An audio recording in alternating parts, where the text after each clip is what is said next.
Alright guys, welcome back. In this video, I'm going to talk to you about two keywords. The first one is break, and the second one is continue. And these are actually some cool keywords that we can put inside a loop to make the loop do some cool things. So for this example, we're going to be building a very basic game, magic number, and set the number equal to anything from 0 to 100. I'm going to set mine equal to 26. So we'll say that the computer gave us this magic number. We didn't know what it was. Let's just pretend that we can't obviously see that it's 26 right now. But we'll say it gave us a number, and we have to build a loop to run through the numbers 1 to 100 and see if our number equals the magic number. Pretty much find the magic number. So we decide to first build a loop. So we're going to make a loop. Treat each number is n. And since we're looping through 100 numbers, we want to stop at 101. This is going to give us 0 to 100. So pretty much, we're going to loop through this, and n is going to be something from 0 to 100. Well, now we want to test if n is the magic number. So we make an if statement inside the loop. So if n is magic number,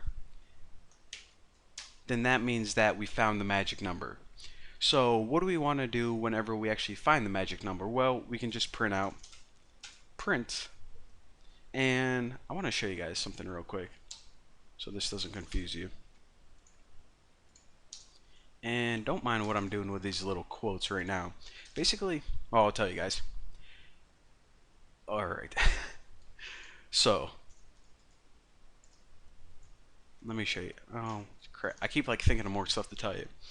So right now, your computer is gonna read every single line of code, and it's gonna execute it. Right here, it's gonna set a variable equal to some number, so on and so forth. However, sometimes you're gonna want to add little notes in your code, and these are just notes for developers and people to read, just like little notes that you want the computer to ignore and not execute, but you need to have just so other developers and your coworkers can understand your code. This is called a comment. Now, whenever you make a comment on a single line, you can just write amp or hashtag, the thing above the 3, and write any comment you want, like, okay, this program finds a magic number. So now we can execute this program, and whenever it gets to this comment, it's pretty much going to skip over it. So again, it's a way of adding a line of code for people that your computer skips over. Now, this hashtag right here, or number sign, is only for one line. Now, I want to show you guys another example.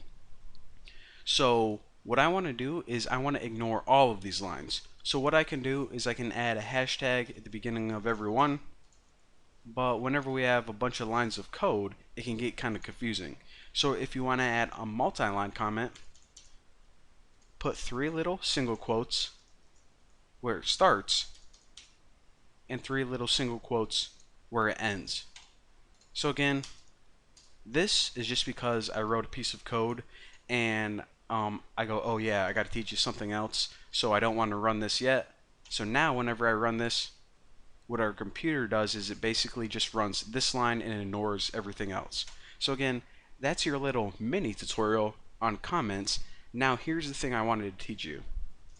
You know how I told you guys that you can pretty much add together numbers like 5 plus 4, print out the answer, and you can also add together strings like Bucky plus Roberts, and whenever you add together strings, it's called concatenating a string. It pretty much takes 2 strings and puts them together. Well, what if you wanted to do something like this? Bucky plus, for some reason you wanted to write Bucky 9 instead of Bucky Roberts. Well, whenever we try to run this, check out what's going to happen. We're going to get an error, and that's because it says, okay, whenever I add strings together, just stick them together in a one big string. Whenever I add numbers together, just use math. But you're trying to add a string with a number. So what the heck am I supposed to do? You're kind of confusing me. That's why it gives us the error. So now I want to show you guys something else. Whenever we want to print out a number along with a string, what we need to do is this. We need to separate them with a comma instead of a plus sign. So plus is for only adding two things of the same data type together. If we ever wanted to write 9 Bucky or something like that, just write print 9, just like a number, and then print Bucky just as a string. Now whenever we run this, it prints 9 Bucky.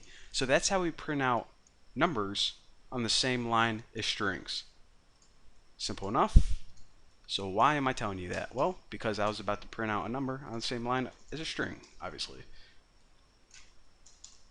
So what I want to do is, again, we have to remember, we have a magic number and we're looping through all the numbers 0 to 100 until we finally hit the magic number.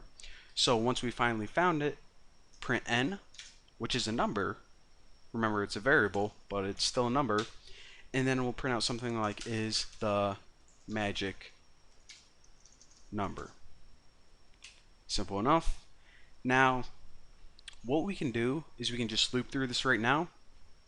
And in the blink of an eye, what it did is it looped through 0, 1, 2, 3, 4, 5, 6, 7 until it got to 26.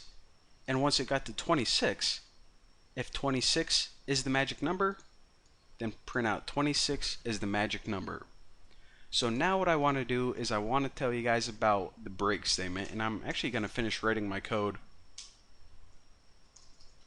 and then I'll talk you guys through it one last time. Alright, so as you can see, real quick, what I did is I added a few more lines to the code, and the first one is to display the break statement. Now what the break statement or keyword does is it pretty much breaks out or stops your loop. Now why did I have this right here? Well, whenever we find the magic number, which is 26, there's no need to continue looping through all the other numbers. We know it's not 27, 28, 29, any of those, so why waste our computer's memory looping through numbers that it doesn't matter. So it says, okay, whenever you find the magic number, print this out right here, and then break, which pretty much means stop the loop. You can remember it because it means break out of the loop. Now this line of code right here is just to display that it actually breaks out. So every other number aside from the magic number, such as 0, 1, 2, 3, it's going to print that out anyways, and then once it finds it, it breaks out and stops printing. So you guys are going to see what's going on. So again, it starts off just printing every single number right here because it tests if it's the magic number. Well, it wasn't, so I'll just print the number anyways. And it does that all the way until it gets to 26.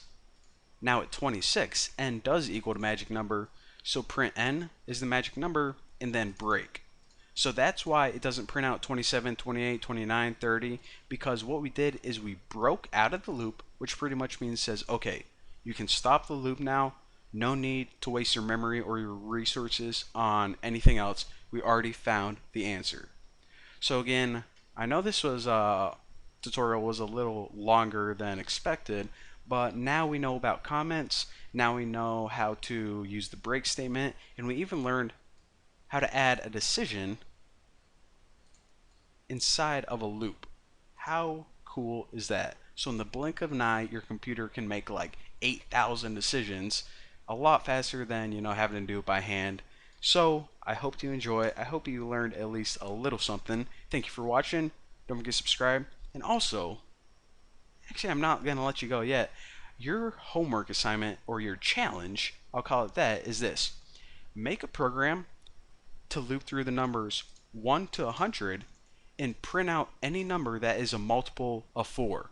So 4, 8, 12, 16, so on and so forth, but do it programmatically. Now, I'll give you guys a nice little keyword.